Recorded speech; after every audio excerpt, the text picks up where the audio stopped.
Hello, everyone, and welcome to episode 315 of the Canadian Football Countdown, a proud member of the Canadian Football Podcast Network and the Alternative Football Network. I'm Ryan, joined by two special guests here tonight. Hey, you guys aren't Trey and Adam. We've got a couple special guests for our 2025 Montreal Alouettes CFL season deep dive. We'll introduce them in just a moment here, but we're going to go through the Montreal Alouettes season here. We'll relive it. Maybe we don't want to relive the ending necessarily, but we'll relive the highs and the lows throughout 2025 here as we continue our CFL season deep dive series going team by team. Last week, we chatted Saskatchewan Roughriders with Alex Dormuth of the Piffles podcast. Go back and check that one out afterwards as well. And we'll take your comments and questions throughout the night as well. Thanks to our presenting sponsor, Game Time TV. You can learn more at GameTimeTV.ca or Facebook.com/GameTimeTVMB. Before I get to the other housekeeping notes, let's introduce my special guests here tonight. It's both fellas from the Alouettes Flightdeck podcast. We've got Tim Capper and Cliffy D. Pine joining us here. How are you guys doing tonight? Doing good. Thanks for having us. Yeah. Happy to have you here. It was a pleasure to meet you guys in person even a couple weeks ago at the Grey Cup when you were here in Winnipeg. Yeah. I know it was a very busy week for you guys. What was it? Fire drill and water main break at the stadium and everything. Oh my. It was a crazy week altogether. Just so much was going on. And then you throw that into the mix as well. It's like, holy moly, what else? Like, what else could be possibly going on? But yeah, just part of what makes Grey Cup anything but boring. Exactly. It was a very entertaining week. Cool to see everything you guys did for Grey Cup week here. I know you were wall-to-wall coverage across the week. And along with that, hitting a milestone for the podcast this week as well. Episode 300 of the Alouettes Flightdeck. You guys want to talk about that at all? Is it out yet? Is it coming out? It will be coming out very shortly. In fact, tomorrow, I believe it will be released. So, yes, definitely tune in because, we always do it up big for the landmark episodes. Like 100th episode, we had Ben Cahoon on, which was absolutely fantastic. Episode 200 had S.J. Green on, also incredible. But number 300, I think we topped ourselves yet again. And we're so excited to be able to share that with each and every one of not just our listeners, but hopefully your listeners as well will come and check it out as well. Yeah, exactly. Yeah, and you're kind of bearing the lead there, so we might as well go ahead and say, for us, we were very lucky enough to have a gentleman on the show who really, if it wasn't for him, it's very possible that the Alouettes would not be what they are today, or even be a team today. We're lucky enough to have former Alouettes GM and whatever title that he had on his business card. Mr. Jim Pop. That's awesome. I'm so excited to hear that interview, and I'm sure it was a good time, and he has lots of great stories to tell. So make sure you go and check that one out and follow everything that the Alouettes Flightdeck's got going on. I'll get you guys to plug that all at the end of the show further once again as well. Let's get the housekeeping notes out of the way. At the start of the show, we always want to acknowledge that the Canadian Football Countdown is brought to you from Treaty 1 territory, traditional territory of the Anishinaabe, Cree, Ojibwe, Dakota, and Dene peoples, the homeland of the Métis Nation, as well as Treaty 4 territory, traditional territory of the Cree, Saulteaux, Dakota, Lakota, Nakota, and Métis Nation. Also, if you aren't already in there, check out the Canadian Football Countdown Discord community. Link is in the episode description. It's free to join us over there. Continue the conversation with us and other CFL fans in between episodes. Always a lot to discuss. And off-season brings the kind of different side of things to discuss. It's not the weekly games. It's all the off-season news, and I have a lot of fun with that as well. So come join us over there, and it's a lot of fun. All right, let's dive right in because we've got a lot to dive into here with our 2025 Montreal Alouettes CFL season deep dive. The Montreal Alouettes last season, if you go back to 2024, 9-8-1 record. No, I think I have these backwards. 12-6 record. That seems better in 2024. 12-5-1 actually. There was a tie. Right. Was there a tie both years? Yeah. No, it was just tied last year. I don't know what I put in this document, to be honest. I had it 9-8-1 last year, 12-6 this year. That's not correct whatsoever. No, 9-8-1 was Ottawa. Wasn't it Ottawa? It was a very late night when I was putting this together. I'm not Somebody sure. was 9-8-1 last year. Oh, wait a minute. Yeah, It may have been Calgary. No, Calgary was not good last year. Okay. The fact that we tied with them is remarkable, to say the least. Yeah. The Alouettes finished somewhere in the standings last year. They finished 10-8 this season. Good for second in the East Division. Interesting offseason for the team coming into this year. Of course, the major thing, Cody Fajardo, moving on from Cody Fajardo, Davis Alexander taking over the reins. I'm interested to know, what were your guys' predictions for the team coming into 2025? I think for us, we were always, when it came to, when we seen Davis from day one, when he got his first, look at in Trois-Rivières a few years back in camp, and we saw something. I think first time that we saw Davis, chuck the rock, we were just like, "That's good." He looked really, really good, and our thought was, if Davis could be healthy, could stay healthy, there was the potential of maybe a couple of guys with over 1,000 yards in receiving. But it's, we were very hopeful. We hated to lose Cody, but we understood why, and we kind of understood later on the why the dynamic needed to be what it was, and that's when they traded for MBT. But we were we were thinking that if the team would go as far as Davis would be at how good he was going to be at as a starting quarterback. I think also too, we knew Davis was going to be something special, and I think fans got to see that in 2024 in the 4 games that he started and won. You said, okay, there's something here. There definitely is. Like, finally, everybody got to see what we had seen all the way back in 2022 during his first CFL training camp. Now everybody gets to see it. So now, obviously, the pressure is going to be on because Davis did enough to convince management to say, hey, I should be driving this car. You got to give me the keys to the kingdom.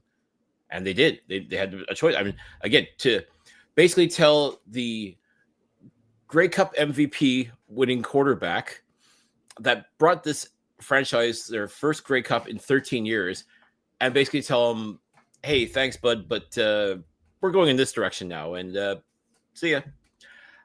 That's ballsy, to say the least. But you don't make that move unless you are 100% confident in your quarterback that's going to be taking over.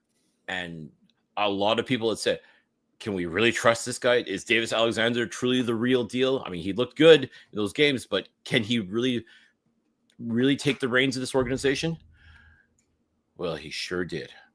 Those first 3 games in 2025, he lived up to the hype and then some. He looked sensational. And this team was like a house of fire. I mean, defense, you already know this team is one of the best teams in the Canadian Football League defensively, but offense was always one of those things that was kind of hit and miss at times. But with Davis and the receiving core that he had and the running backs, everybody was just on the same page, and he looked like a veteran, a true veteran. He looked like an elite quarterback in those 3 games and practically unstoppable. And like the only way you're going to get this guy off the field is if he gets hurt.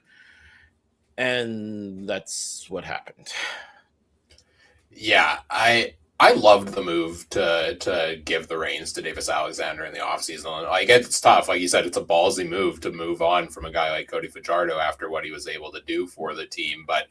And Alexander is such an interesting case to me because we had this conversation a little bit last week on the podcast about like teams growing their own quarterbacks. Doesn't really happen a lot in the CFL anymore. But Alexander's been that guy who was that 3rd string, 4th string guy for 3-4 years in the system in Montreal, and then suddenly got the opportunity to get some starts and didn't look too bad in those games last year. And then coming into this year, it was really exciting because we didn't know what we were going to see from him. And I think there was that little bit of iffiness probably for all of us in terms of the where do they finish in the standings? What does the record look like coming into this year? I think I still thought they were going to be very good, but we're going to be jostling with Hamilton, who just stacked up in the offseason for that first place spot in East Division. And I think, kind of nailed that prediction, because that's exactly what ended up happening. These two teams going back and forth.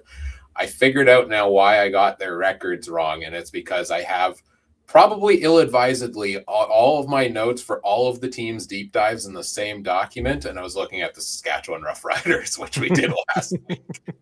So those records I mentioned before, those came from the Riders. Yes, a 12-5-1 record last year for Montreal, a 10-8 record this year for the Alouettes, and they finished second in the East Division. Oh, let's dive in. Like the biggest topic of the season, we started talking about it already, has to be Davis Alexander, and this really was a tale of two seasons for the Montreal Alouettes. And I think nothing describes that better than these stats I pulled, looking at the splits between when he was in the game this year, he's played 7 games, and which games he wasn't in. The Alouettes went 7-0 with a plus 99 point differential in games that Davis Alexander played, and finished 3-8 and minus 84 in the 11 games he did not play. What was it about his play this season that made such a difference across the board? Because to me, it seemed, at least like later in the season, he started to light it up a little bit more. Early in the season, I thought he was a very good presence out there, but he wasn't necessarily blowing it up on the stats sheet like, say, Nathan Rourke was doing out west in BC. But it seemed like he had such a positive influence on the team as a whole. The defense played better. The running game was better. Special teams seemed better. Everybody seemed better when Davis Alexander was in there, which I feel like is rare to see from a guy who's not a rookie, but, still very early in his starting career in the CFL. Let's go to you first, Tim. Oh, as I said at the top, I mean, it was what could Davis do?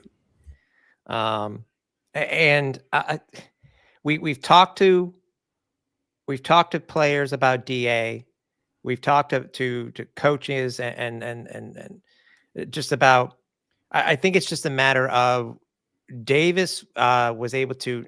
I hate buying into the system of Coach Moss. I hate putting it that way, but he lived with the locker room vibe, the whole team vibe. And I think it's just a combination of things.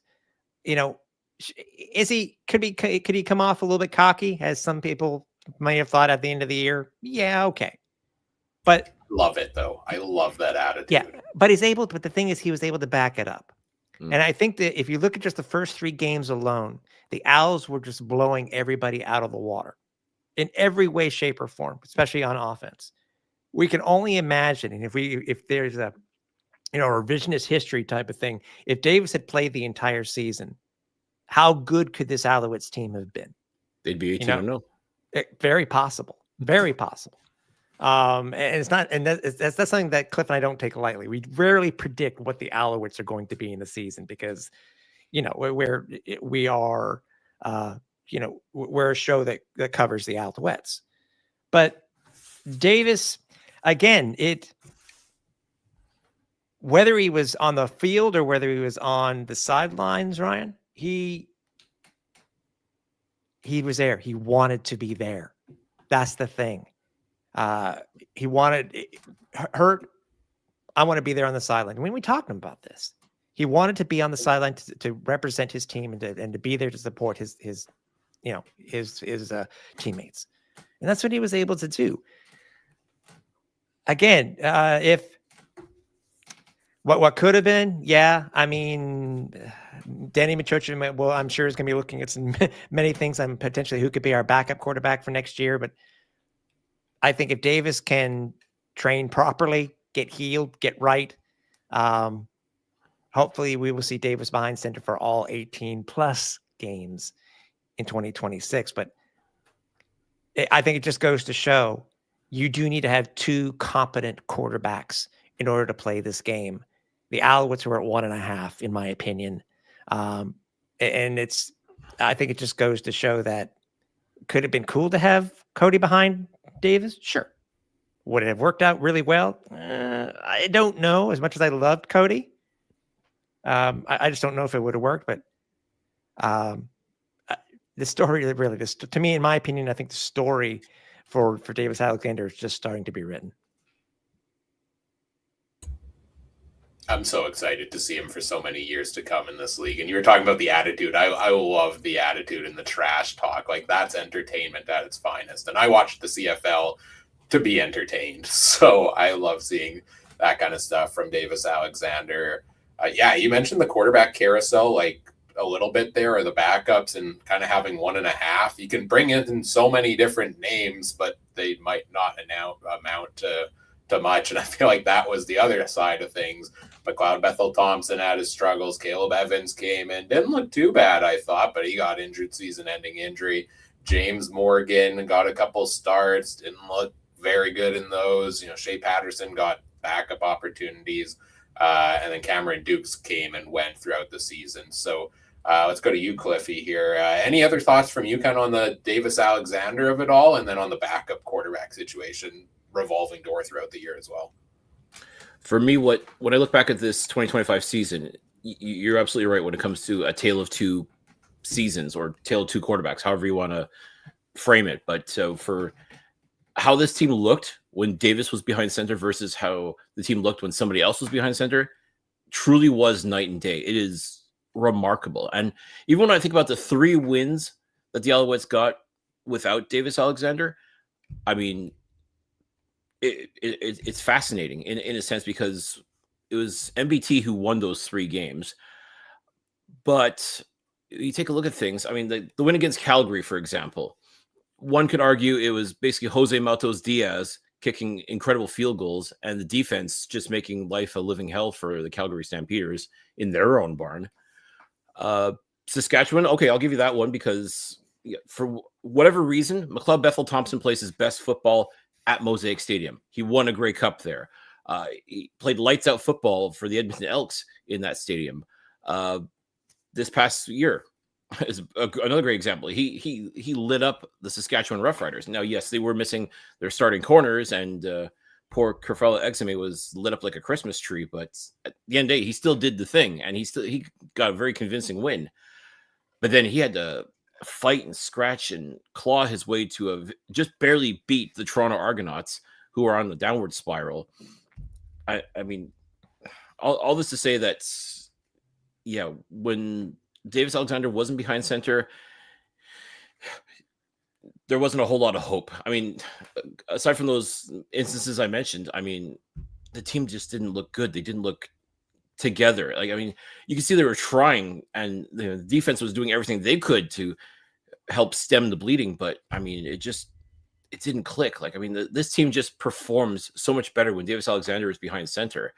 And I can understand what the need to kind of rush him back. And that game against Toronto at home, for example, where Davis scored that game-winning touchdown, but that's essentially where he made his hamstring injury even worse, and truly ended up missing the better part of the season as a result of that.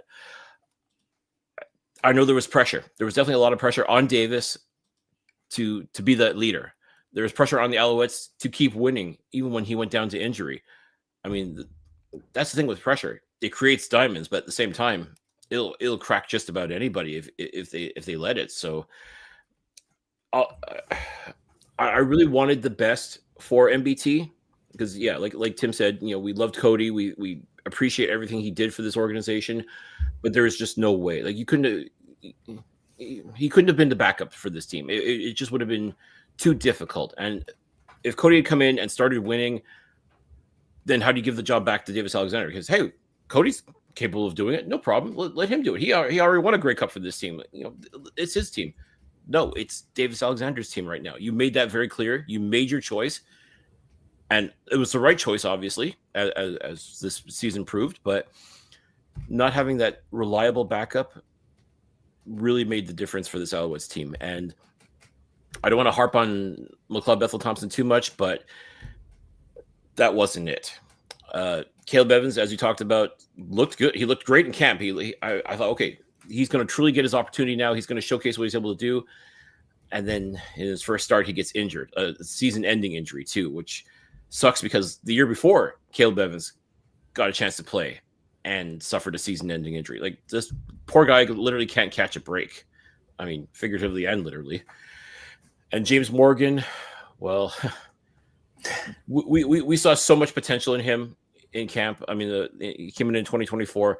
We thought, okay, you don't want to compare this guy to Davis's ascension to the top because they're not the same quarterback at all. But you see there's potential there. There's something there. If given the same kind of time and space that Davis had to develop as a quarterback, if James Morgan had that opportunity, maybe he could be something.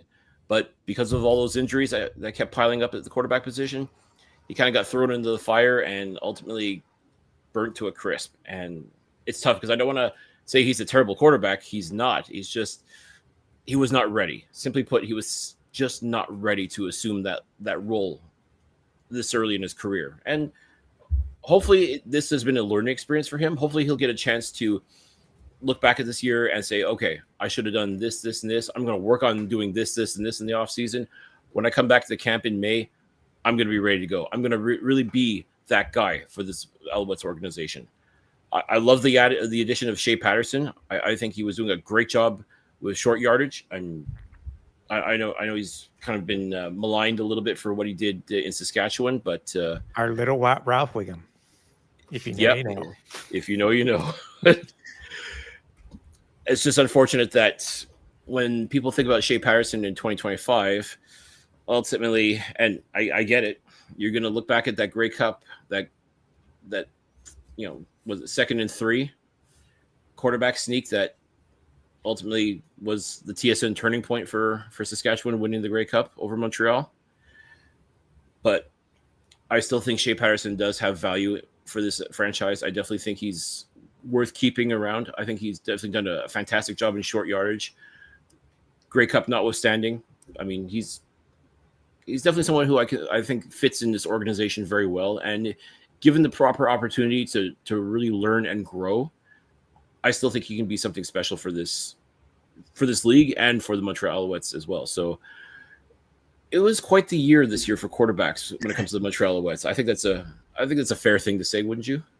Oh, absolutely. Yeah. Especially that one part in the middle of the season when they brought in like 3 in 1 week. And we talked about some of those guys due to some of the injury situations there. You touched on a couple of the games that stand out to me as like most notable or games of the season or memorable games of the season for the Montreal Alouettes. I think you talked about that comeback win over the Argos where Davis Alexander leads them on that second half comeback in week 7. I think they're down like 18 points at the half or something like that. And I remember watching at that point, we were kind of talking about it amongst our crew. And I'm like, 100% faith the Alouettes are going to come back and win this. Mostly because it's 100% faith the Argos are going to find a way to blow it. But also Davis Alexander's just got that thing about him where he's going to find a way to get this done. And sure enough, it does. And at what cost? Well, it's at the cost of a multi-week injury from there that seemed to kind of hamper him maybe a little bit here and there the rest of the way and made him miss a lot of time after that. And then the other one was coming, they get that win over Toronto. They manage the win over Calgary the next week still. And then they come into a 5-game losing streak in that midway point of the season there. And it's starting to look doom and gloom for the Alouettes. And it's if Davis Alexander doesn't get back soon, what's going to happen with this team? I think Toronto had maybe won a couple straight there in the middle. Maybe Ottawa had picked up a win or two, and it was Hamilton had passed them in the standings. And then came that game against the Riders that you talked about where they were missing their defensive backs. And McLeod Bethel-Thompson lights it up. Tyson Philpott, by the way, fresh off a brand new deal yesterday or today? Yesterday. Nope. Yesterday. Yeah. Brand new contract yesterday. Very high paid receiver. Very worth it. What was it? 230 something yards, I think he puts up in 2 touchdowns in that game. One of the most dominant performances that I've seen. And after putting up 18, 13, and 9 points in the 3 games before that, 6 the first time around against the Riders, MBT explodes for 48 points. And I think I was at a wedding actually while this game was going on. I was kind of checking the score every once in a while. I was like, is my internet working? Like, is this refreshing properly? What the heck is going on? Of course, I had Tyson Philpott on the bench fantasy-wise in that game, which stung a little bit, but that was a mistake. I'm interested to know, though, other than those games, is there another game that stands out most to you guys as a memorable game from this season? Let's go back to you first, Cliff.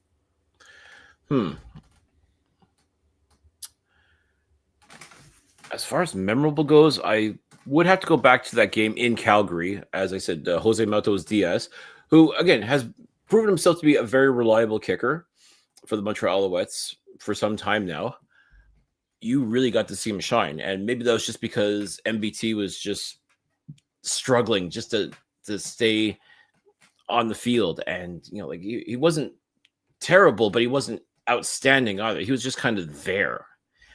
And that game was remarkable for the defense, played absolutely outstanding. And, they managed to knock out, was it Damian Alford, Vernon Adams, Adrian Green out of the game. So, I mean, you take away those weapons, and suddenly this Alouettes team had a fighting chance against, again, arguably at that time, one of the best, if not the best team in the league, in the Calgary Stampeders.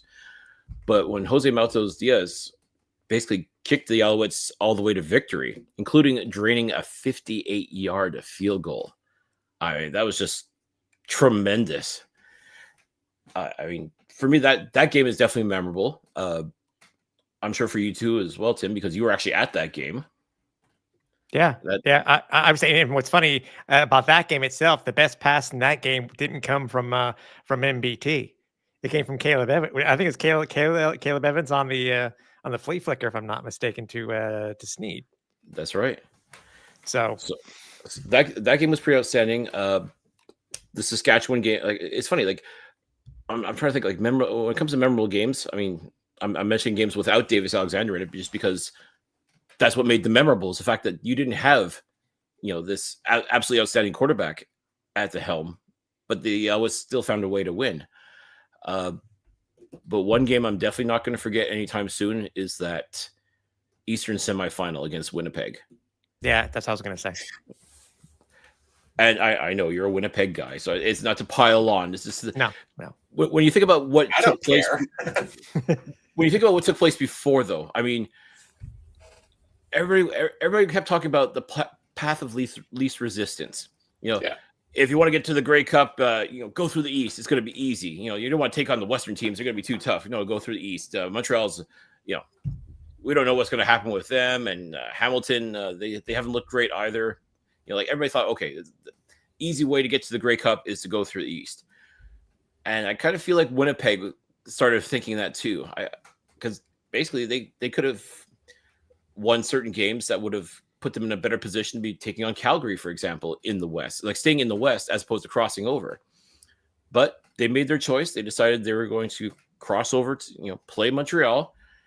And I think Davis Alexander kind of took that. He took note of all that. Everybody talking about how easy it's going to be, and Davis is banged up, and he's not going to be able to go, and all this stuff. And that just fueled his fire. That just got him going. That got his juices flowing, and he played an absolutely outstanding game. Like, he looked tremendous. I mean, aside from that third quarter where things kind of fell apart, where they basically pissed away a 19-point lead.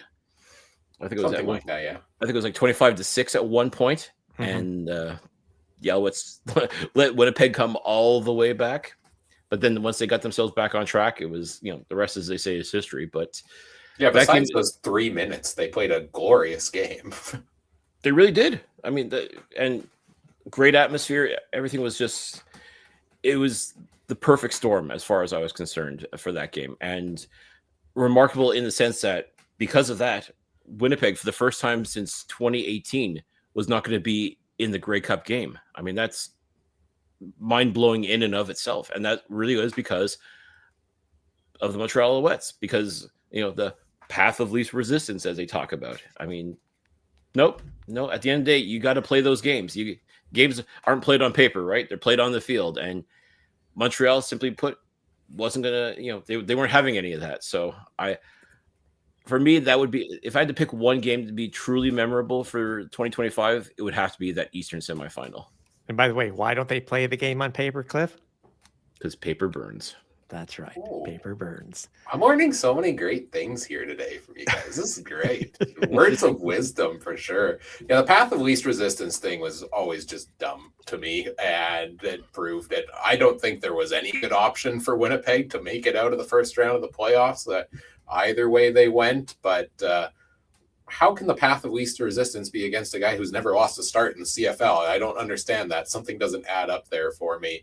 What about you, Tim? Memorable moments? I think you said you were going to mention this game as well. Anything on that one, or anything else this season stand out? Well, to you? for me specifically for the East semi is because of Davis Alexander. Despite how healthy was he? I mean, we'd seen him in practice a little bit. Again, I always stress to people, if you have a chance to go to practice, go to your team's practice, because it's very possible you will see something there that you may not see anywhere else, and that may surprise you. Usually say, what happens in Vegas stays in Vegas. It's kind of what happens in practice stays in practice type of thing. You'll see a lot of things just come out of the woodwork. It's kind of like Davis in the second to last practice at Grey Cup. He surprised us with something there too. Cliff will agree with me on that one. But it was just a matter of him. His first playoff start.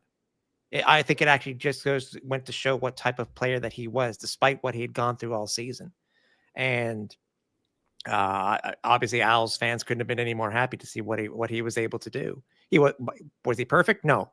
Was he close? Yeah, it was close enough. But it's it always seems to be despite Davis may not have the best stats as always that he did like in the first 3 games of the season.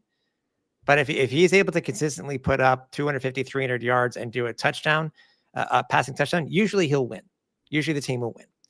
But I'm trying to think, if was there another game that really stood out to me? I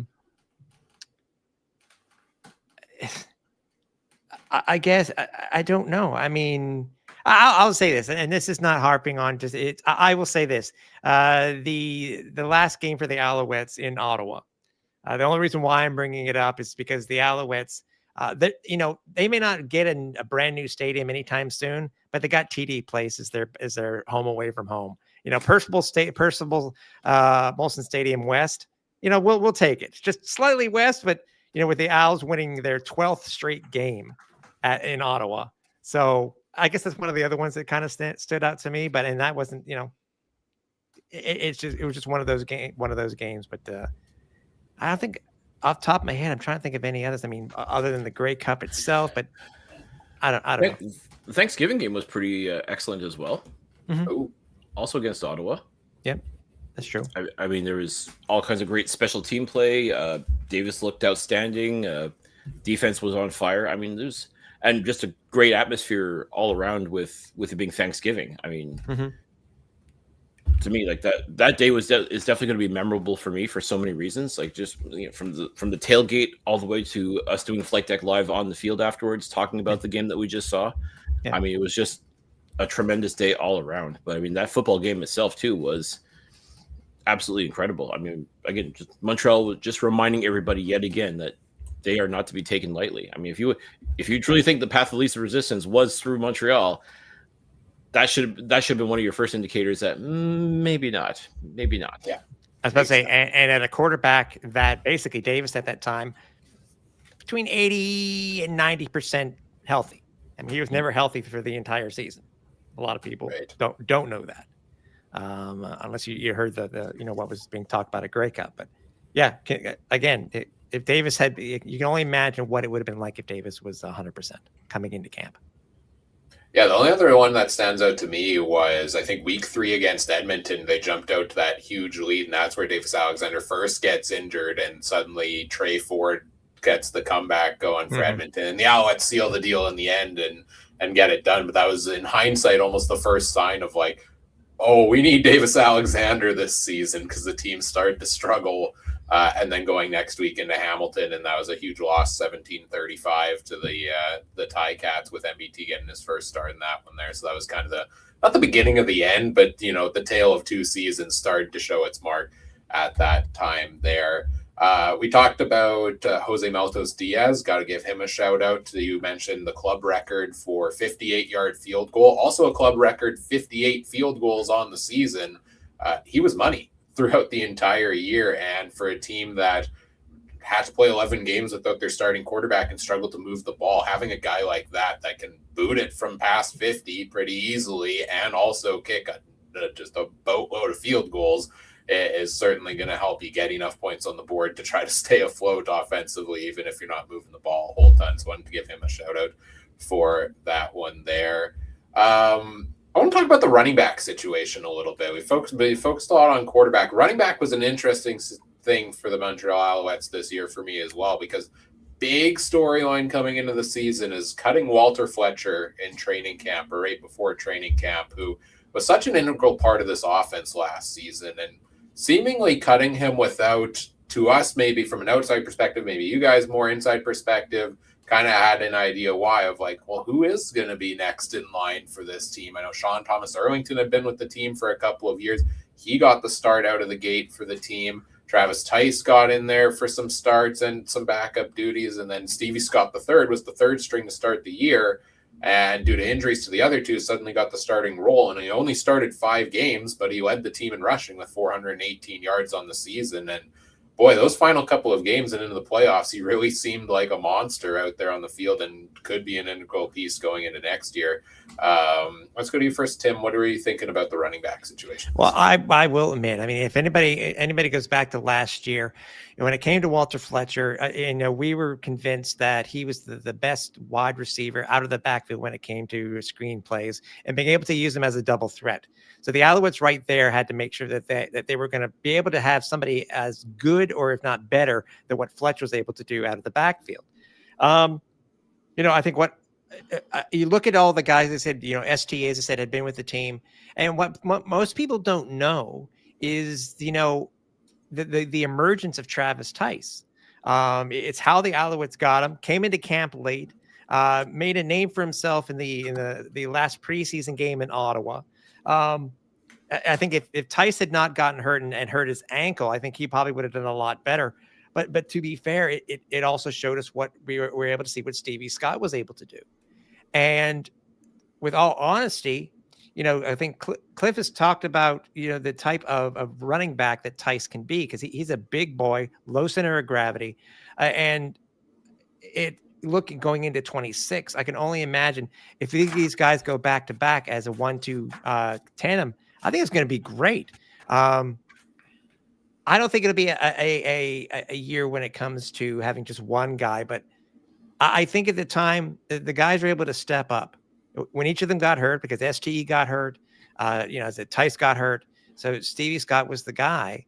And we were wondering what was going to happen. I mean, with the quarterback situation being kind of garbage from time to time, how much was Coach Moss going to lean on the running game? Because we've seen in the past where sometimes it just feels like it's been completely ignored. And if I remember correctly, Cliff, please correct me if I'm wrong, I think it was in either the second or third game of the year before DA went out, where the Alouettes ran 15 consecutive was it pass plays, if I'm not mistaken. Was it RPOs? No, it was pass plays.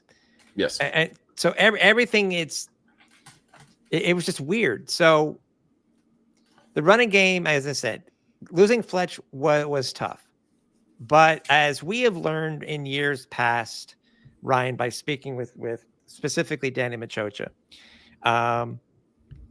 we may give a player a certain grade, but if you can understand the reasoning on the grade that Danny and the organization may give somebody, gives a little bit more insight on why X player may stay or may leave, or maybe let go. And I think that may have been the issue when it came to Walter Fletcher. As much as we love Fletch, and the integral part that he was with the team, they found somebody who could probably do it a little bit better. And I think 26 will be a good gauge on how the running game will go in Montreal. I mean, it speaks volumes too that nobody else picked him up throughout the season. Everybody's talking about preseason as well, right? That like, oh, he's the next big guy. Like, oh, Ouellette might get it or got injured in game 1. Okay, he's going to Saskatchewan. They go Kadeem Carey instead, and then they call different guys up. He right? sat out. He sat out the last. He was a healthy scratch for the last preseason game. Yeah. So. Yeah.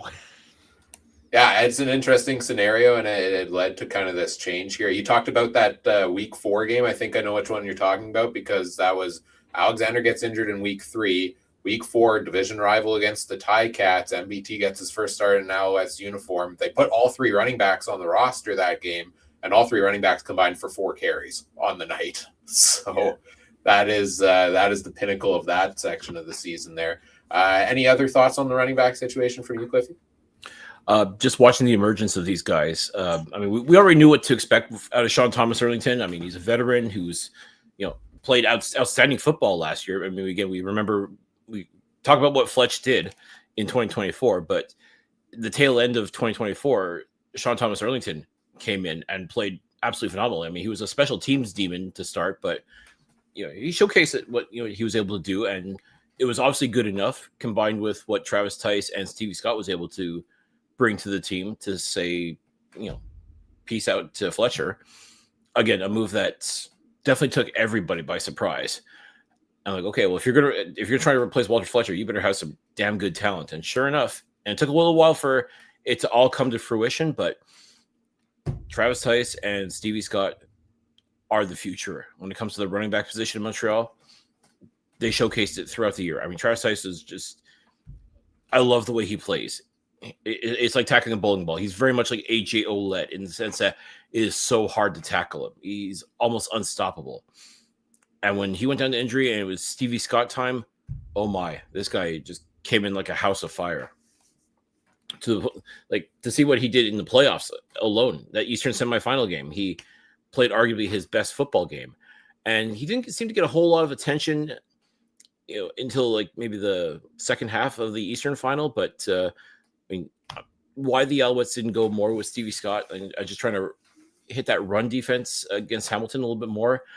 Again, I'm not a coach, so I mean, I can't speak to why they decided to, try to light it up in the air as opposed to just ground and pound. Because that one series in the Eastern final, it was Tice, it was Scott, it was DA, all run. And they just basically ran the ball all the way downfield. And ultimately ended up with, going for a field goal as a result, but still, you saw the impact that this team was able to have in the backfield and looked fantastic in doing so. Even in the Grey Cup, Stevie Scott had a rushing touchdown, had a couple of really nice runs. I mean, he showed that he can be the future of this organization for sure. And as long as he and Tice can stay healthy, the sky's the limit. I mean, I think with the running back position right now, it's I always laugh because when things go bad, obviously the run game gets ignored. You're down by 2-3 touchdowns. You're going to just try to keep airing it out in hopes of being able to come back. But I mean, sometimes you really just have to trust your running backs, because these guys too are strong. They're downhill runners. They're not afraid to keep their legs churning and just keep going for those extra yards and just, as I said, ground and pound. Like that's what that's that kind of running back style that I love. Is they just not afraid to get their hands dirty and just lower the shoulder and just get those yards that way. I mean, if you turn on the Jets and just go for a rip, absolutely, that's great too. But I mean, the way these two guys play the running back position, I think could be a tremendous asset for Davis Alexander. This way, he doesn't feel like he has to air it out every single time. To have that confidence to be able to, turn around and give the rock to one of those two guys. I mean, that's going to extend his career. It's going to open up the playbook even more for the Montreal Alouettes offensively. I mean, if this team is smart, and I do believe they are smart, they're going to invest as much as they can in ensuring that Stevie Scott and Travis Tice are focal points in the offense in 2026 and beyond, because you got to have a balanced attack. As no matter what, you can't just air it out all the time. No matter how good of an arm Davis Alexander has, no matter how many amazing receivers he has at his disposal, you can't look past the run game for Montreal. They've proven it time and time again that you give them the time and space to do it, they're going to do great things. And I fully see that happening again in 2026 and beyond. I'm giddy thinking about the offensive potential of this team next season if everybody can stay healthy with the involvement of Alexander again at quarterback moving forward. You talk about the potential of these running backs. And we haven't really even talked about the wide receivers yet. And we mentioned Tyson Philpott gets that huge contract extension. I mean, he's the last 2 years he struggled to stay healthy, but when he's been out there, he's been phenomenal. Like 804 yards in 12 games for him this season. And then to me, the Alouettes have the most underrated receiver in the CFL, and that is Tyler Snead, who put up 119 target. He had 119 targets, 84 catches, so over 70% catch rate for 1,129 yards and 4 touchdowns, despite playing with 4 different quarterbacks on the season, 3 of them who didn't find much success, and also being kind of that number one guy. I know Austin Mack was injured for a while. Tyson Philpott was injured for a little while. Like, there were stretches of the season where it was Tyler Snead and Sure, Speaker, and Rambo and Hollins. They stepped up in different categories, but he was the clear number one guy getting it done regardless of who was that quarterback. So I am super excited that he seems to be under contract for this team and going into, I think they actually re-signed him for a 2 to 3 year deal recently as well, right? So 2-year deal there. So the future is bright there. Any other thoughts on the wide receiver position, Tim, as we're talking about that? Well, as I said, we were saying if Davis was able to stay healthy this year, we were thinking that they would be, we'd have at least 4, potentially 4 wide receivers with over 1,000 yards. For Tyler, the need for Snead, it's just mind-boggling in itself to be able to have over 1,000 yards with as many quarterbacks that he had this season. That in itself really is his story for 2025, in my opinion. For a guy who's, can you imagine what it would be like if DA stays healthy? What those two could do, and same thing with Philpott, same thing with the other guys. I mean, we're lucky to have a wealth of riches when it comes to wide receivers. It's tough to see some of these guys to be on a healthy scratch sometimes, but I think it just goes to show with Mac going down, with Tyson going down, these guys are able to step up and still be able to, somewhat compete quite well despite the quarterback who is under center. I can only imagine what it's like. And I think it's still, I know it'll probably change, but it's actually quite nice to see that Danny Machocha is willing to pay Tyson what he did and make him at least, I think, is he still the highest paid Canadian wide receiver in the league? I think he's got to be up there. At least right now, for now. Until Sam Emilus gets his deal. Yeah. But that's pretty much set the bar for, like, if I'm Brady Oliveira or Samuel Emilus, I'm just like, oh yes, thank you. The bar has been set pretty damn high, and those guys are going to want to get paid, and if it's not by their respective teams, someone will pony up the dough for them. I'm scared as a Bomber fan to see what Brady Oliveira's contract is going to demand after all of this as the Canadian running back for sure. We've talked a lot about the offense. I do want to talk about the defense here yet tonight and give them their flowers too, because we talked about it already, like pretty dominant across the board. They were kind of top 3, top 4 in a lot of the defensive categories. The most, I guess, obvious stat that showed their dominance at times this season to me, 604 pass attempts against, 7th most, or 7th, so I guess that's the 3rd most in the CFL. Teams threw the ball a lot against the Alouettes, but they averaged the least yards per game against through the air at 256.9. So that pass defense was great. They allowed the least 30-plus yard completions. They tied for the most sacks, most fumble recoveries. Defense had its moments here for sure. Who stood out to you the most on the defensive side of the ball, Cliffy? Oh, gosh. I mean, there's definitely a lot of superstars, but for me, Isaac Adeyemi-Berglund just proved time and time again that he truly is the uncrowned most outstanding Canadian. I know he's the Eastern nominee for the past 2 years, and it's so unfortunate that he's had to go up against Brady Oliveira and Nathan Rourke, especially this year, going up against Nathan Rourke, considering how phenomenal he played this year and how he's, like everybody's bought into the whole Kid Canada thing and how he, it felt like he stood up for everybody when it came to, discussing how he felt about the rule changes that were going to be taking effect starting next season. I mean, everybody was loving Nathan Rourke big time. And so I'm like, well, yeah, he's definitely good and he definitely deserves the accolades and everything like that, but don't sleep on Isaac Adeyemi-Berglund. This guy is just a machine. And so dangerous. I mean, watching what this guy does day in and day out. I mean, the way he preps for a game and the way he attacks everything. I mean, he has truly become a leader. Like he's still a young man, and he's already become like such a leader, such a commanding force on the defensive line.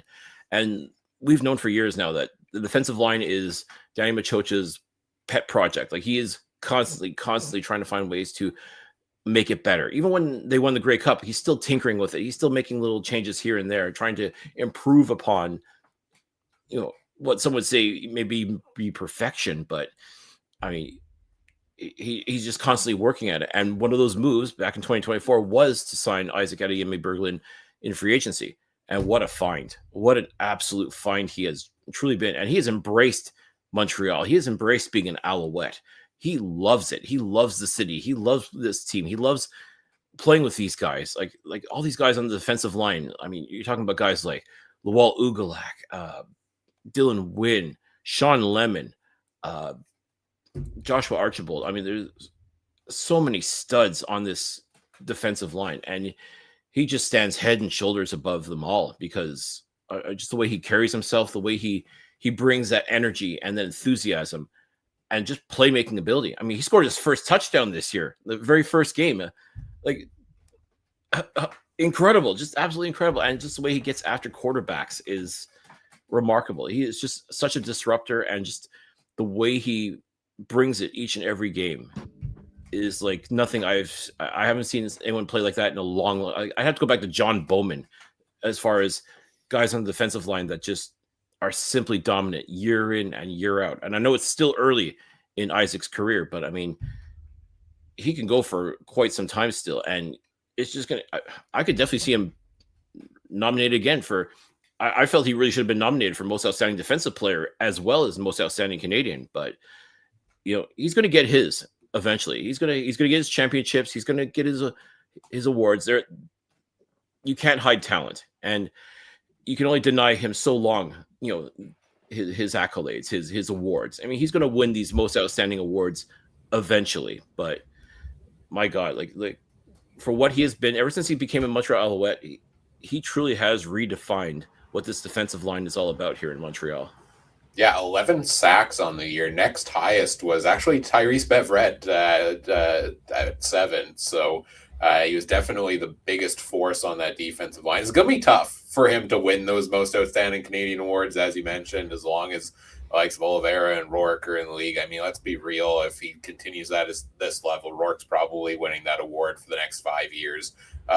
If he's able to, and you may agree or disagree with that, obviously, but no, he deserves recognition. Absolutely. What about you, Tim? Anybody else on the defensive side stand out to you? Well, I think one of the stories that Cliff knows about too is how we talk about what happened with Fletch at the beginning of the season. Well, let's also talk about the departure of Reggie Stubblefield via free agency to Hamilton. A guy that both Cliff and I know, he wanted to stay in Montreal, but he was just given an opportunity to make money where he did, and the contract that he got in Hamilton. It's just a matter of we saw a guy emerge in Lorenzo Burns, a path that's very similar to some of the guys that have come in recently. We saw what happened with Kamian Ento. I think Cliff will probably mention somebody else when I'm finished here about, it's just a matter of who was able to step up into Stubby's spot. And it worked out quite well for Lorenzo. I think it just goes to show that these diamonds in the rough that they're able to bring in, whether they be on the practice roster or they're brought in late in camp, is something that not only Danny Machocha but also Noel Thorpe are able to get out what they're able to get out of these guys in order to make allow the Alouettes defense to still dominate as much as they do. So. To me, I think that Lorenzo Burns is probably one of my stories of the year. Absolutely, yeah. Heck of a season for him as well. 69 tackles on the season, a couple interceptions, a couple forced fumbles. Was definitely one of the top players on the stats sheet at a minimum there as well. So Let's see. I guess we've talked fairly quite a bit now about the season. Obviously, up and down season. They go to the Grey Cup. It's a tough matchup against the Riders. You have to wonder if DA was healthy at the end there. Could they have gotten it fully done in that game? They came so close on the goal line. This team seems like a team right now coming out of 2025 that is right there as a championship caliber team. So now as we head into the off-season mode, we've got the long off season ahead of us here. What's the focus for the Alouettes in your guys' minds, Cliffy? You have an absolutely phenomenal quarterback in Davis Alexander. You have a guy that is going to win Grey Cup after Grey Cup, without question in my mind. And it's not hyperbole as far as I'm concerned. He has everything possible to be a multiple Grey Cup winner for the Montreal Alouettes. He needs a backup, though. Yeah. It can't be a backup who, I'm sorry to say, is past his best before date, or a guy greener than the grass that he's playing on. You need a good, experienced quarterback that's not too old, not too young. You need to find that. He doesn't even have to play the same style as Davis Alexander either. I mean, if you find someone like that checks off all those boxes, great. But I mean, I want to see the Alouettes bring in someone who is a young veteran, someone who knows this game, who has played this game at a good level, someone who can understand that, if need be, he can step in and not lose games for this organization. I think Danny Maciocia truly felt in trying to do right by Cody Fajardo, bringing in MBT would have been that guy. And I wanted to truly believe that he could have been that guy. I mean, again, MBT won the Grey Cup with the Argos back in 2022. He didn't forget how to play football, one would think, but maybe it could just simply be a matter of it just was not a good fit. Like, this system that's in place right now was not a good fit for McLeod Bethel Thompson. And okay, he also wasn't 100%. You and I both know he was not 100%. Something was off with his elbow. Agreed. There was all this to say that he was not the answer. And my hope, he is a pending free agent, and my hope is that he realized how fortunate he was to be on this team, to get to the Grey Cup, have a chance to win a Grey Cup, and maybe ride off into the sunset as a Grey Cup champion, which again would have been an absolutely fantastic story for MBT. But I think he's got to realize too that, my time has come and gone, and Montreal has to realize that too, and find someone that can be a great backup for Davis Alexander. James Morgan will get his due in time, but as I said, he's not quite there yet. Caleb Evans, if he can stay healthy, is definitely an option, but it's the staying healthy part right now, and that it's just unfortunate that he suffered 2 bad knee injuries in consecutive years. Like, that really sucks. Shea Patterson, again, I think has done a fantastic job in short yardage. Someone that could, in time, perhaps also be developed in that way as well. But I think his bread and butter is short yardage, and maybe that's how it should stay. And again, there's a lot of quarterbacks that have made a very fine career in doing that. So what Danny Maciocia has to do, and Jason Moss as well, is find that quarterback for Davis Alexander that can spell him off if need be, to not take the job from him or try to take the job from him, but just help him be the best quarterback he can be, so that if, God forbid, something does happen, whether it's a hamstring or another injury that just happens to befall him, that this quarterback can step in and not lose games for this organization, that the team itself can feel confident in player X stepping in behind center. It's like, okay, all right, we can roll with this guy. We're good, and just keep on going, because the way this team is built with Davis Alexander as the quarterback, I mean, this is truly the team to beat as far as I'm concerned. But you got to have all the pieces in place, and for me, I think that's going to be the number one concern right now, and the number one target, I think, for Danny Maciocia is to find that quarterback.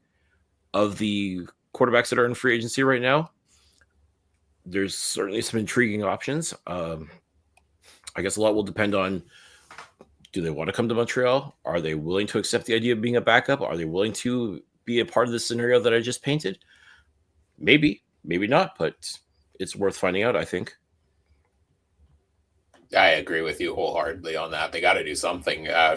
We can go back to the start of this show and we talked about those just splits and point differential between when DA was in there and when the backups were in there. Tim, what about you for free agency coming up? What's the focus? You got to look at the list, and Cliff and I haven't talked about it openly yet.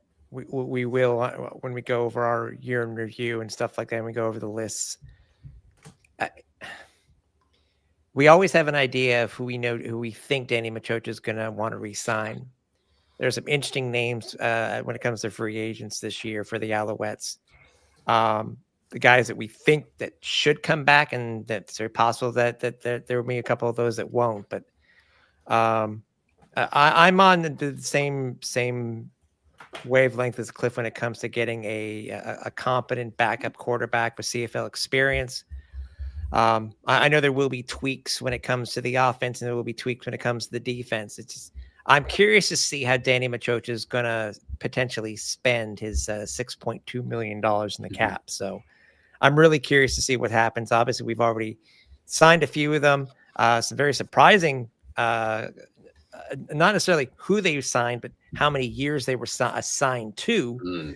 But I'm really curious to see what happens and see these potential free agents from across the country come into Montreal. So it's going to be a very interesting offseason.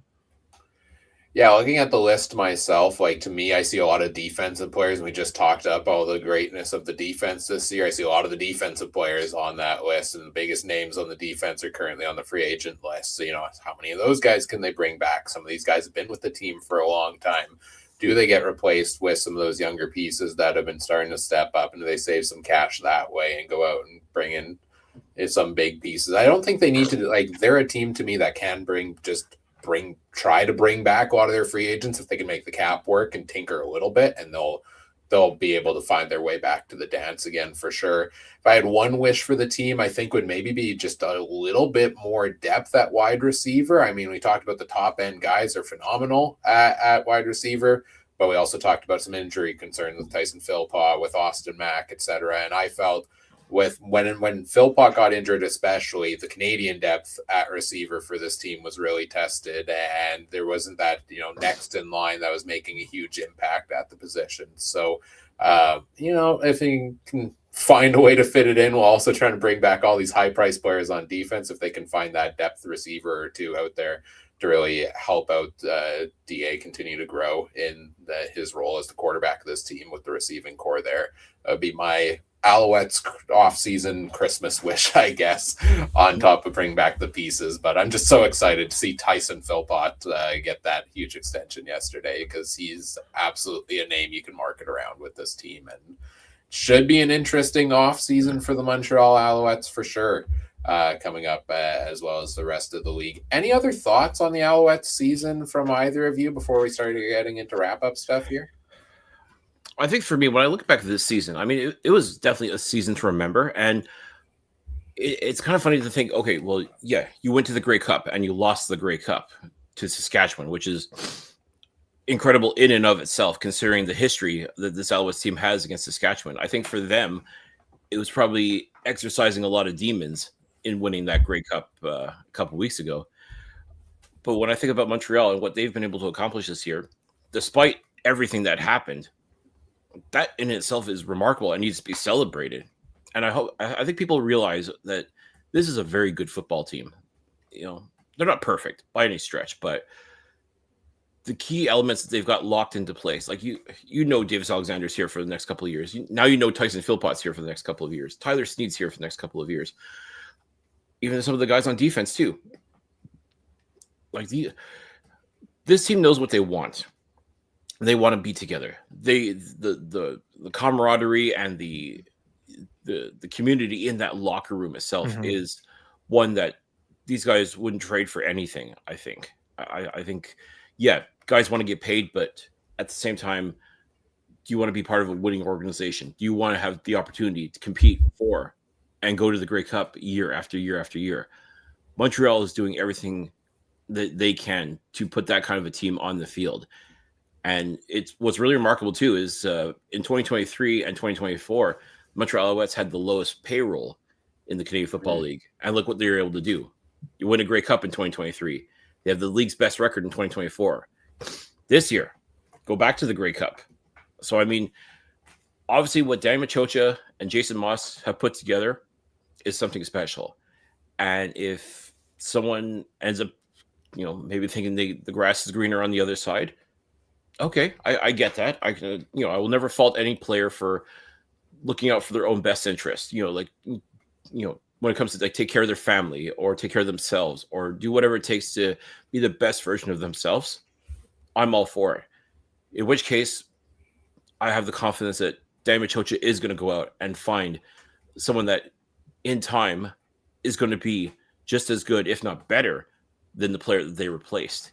And Jason Moss is going to lead them and help develop them into the best possible football player as well. So when I think about the future here in Montreal, like when it comes to that stability that every team is looking for, they have it in spades, starting from ownership all the way down. They've got that now, and it's going to be here for a good long time. And as an Alouettes fan, you got to appreciate that. You got to love and be excited about that. Like to know that your team is going to be in the game day after day, like every single week, they've got the potential to be something special. Excuse me. And that's what I'm excited for our Alouettes Nation, for Alouettes fans, and even for Canadian football fans to be able to have the opportunity to watch this team do what they do best is going to be so much fun. Like the future is so bright for this team, and I'm excited to see what's going to happen as the years go by, as we see Davis Alexander become, as far as I'm concerned, one of the elite quarterbacks in this league. Tyson Philpott being, the next great Canadian receiver, and so on. I mean, there's so much to like about this team. There's so much to be excited about for this team.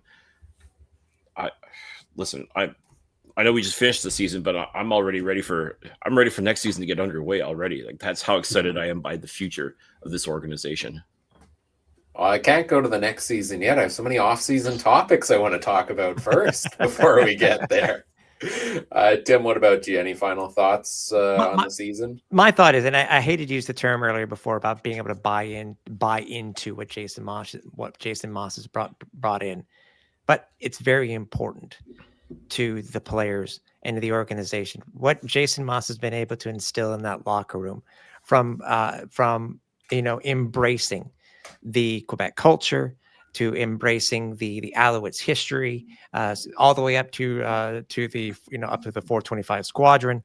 It's just instilled. There's so much to the lore that we've seen from Jason Moss since he's come here, and it seems to expand it every year, ever so slightly. People may not notice the certain things that he may do. It's certain things that we've been able to see here on on the Alouettes side through media and stuff like that. It's just like, from their own unofficial jet logo, which has so much meaning to it. I think if everybody sees, to people may not know it, and we still got to get the story behind this. They earlier in the season, in one of their post-game videos, they're giving away these medals every week to players.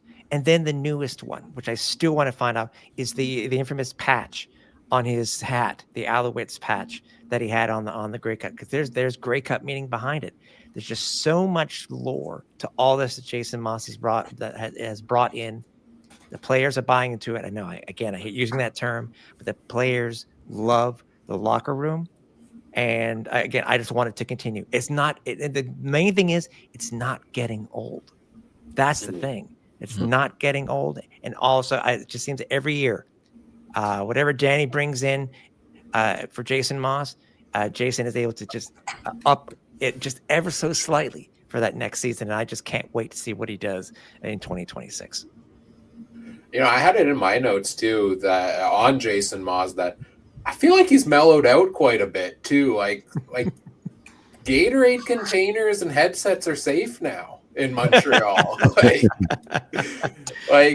He seems to have really developed into his own. And I know earlier in his coaching career too, when he was with Edmonton and stuff, there was always some question marks on some of the play calling and decision making, with late game scenarios with him. And Yeah, he had a temper at times there as well. And then I look at after the Grey Cup loss, and the defining moments in that game, like he seemed perfectly calm in those post-game interviews from Jason Moss. I'm like, this man has grown a lot in his role as a head coach. And I think that speaks to exactly what you just said about that presence in the locker room for him and the team there as well, for sure. All right, I think we've completed our deep dive into the 2025 Montreal Alouettes. We've touched on a lot of topics from this team this year. Hopefully, people had a good time reminiscing on the season that was, and we gave them a little bit to be excited about heading forward into the offseason and to the season to come here. In terms of what's up next on the podcast, going to be trying to continue this series throughout the offseason, see if I can get through all the teams before free agency. It might be a little bit tough scheduling wise because, there's 9 teams in this league and there's only like 10 weeks from the end of the season to when free agency hits, and there's holidays in between, so that makes it a little bit tricky. So stay tuned. I don't have another one scheduled right now, but we'll be continuing to try to schedule those, and then we'll try to get the CFC crew back in for some episodes here soon as well. The coaching situation around the league is almost ironed out now that Toronto's named their head coach. We have to wait for Winnipeg to decide to officially let go the guy that they seemingly are letting go so that they can pursue a different offensive coordinator. But that still needs to be ironed out. I'm sure we'll talk about all the coaching news when that comes out. And then the CFL schedule, I think, is coming out in the next couple of days as well. So we have some scheduling news to talk about. And it will definitely be an interesting year in that regard with the 2026 World Cup coming into play and wreaking scheduling havoc around the CFL there as well. So all of those probably to come this month as well. So you can to get notified when those are being scheduled. You can find us on social media at CF Countdown Pod on X, Blue Sky, Facebook.com/CF Countdown Pod as well. Join the Discord. The link's in the episode description. We notify you there, and you get to chat with us extra between episodes. You can check out all the other great shows from around the Canadian Football Podcast Network, such as the Alouettes Flight Deck at CF Pod Network on X, and also our friends at the Alternative Football Network at the official AFN on X or alternativefootballnetwork.com. It's been such a pleasure to have you both here. We're in the festive season. We're in the holiday season. And I feel like this was such a gift for myself and the listeners to have you both, not one, but both of you join me here. This might be one of the first times I've had 2 guests at once, and it was a lot of fun to discuss everything. So thanks for making time, especially late in the evening, because I know you're out east. So we're closing in on 11 p.m. here for you. And before we let you go, where can people find, once again, plug everything going on with the Alouettes Flight Deck and whatever else you guys have? Well, pretty much anywhere you find podcasts, you're going to find us. Just search Alouettes Flight Deck. I mean, you name it. Apple Podcasts, Google Podcasts, Spotify, iHeartRadio, Stitcher. I mean, if you listen to podcasts, you'll be able to find us. Just look for Alouettes Flight Deck. Or just head over to www.alouettesflightdeck.ca and you'll see the archive of our 10 seasons now of the Alouettes Flight Deck. Soon to be 300 episodes worth of the Flight Deck as well. Of course, we're all over social media, on X and on Blue Sky at Alouettes FL Deck, on Instagram at Alouettes Flight Deck, on YouTube, Alouettes Flight Deck as well. And yes, please definitely check out the YouTube page, because not only do you find our audio and video podcast, but you also get our every episode of Flight Deck Live, our post-game show that we do, win or lose, home or away, doesn't matter, we're there. And also too, if you folks want, by all means, check out our Grey Cup playlist, because we went ham, if you will, at Grey Cup.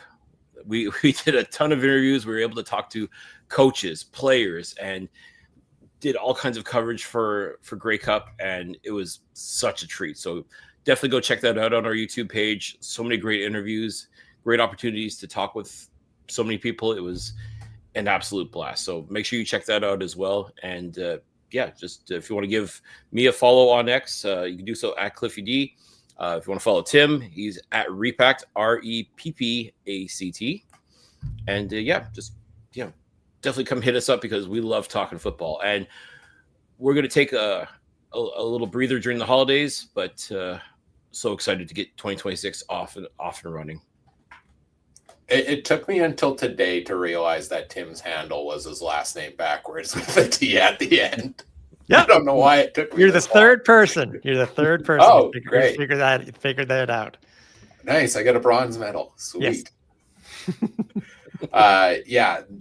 Definitely check out all the great content these fellas have been putting out there. I love the post-game shows, loved all the great cup coverage going on, and congrats again on episode 300, and here's to the next 300 to go from here, which if they make it back to the Grey Cup again, you might achieve that within the next year or two with all the content. Well, listen, as long as people are listening, we'll keep on talking.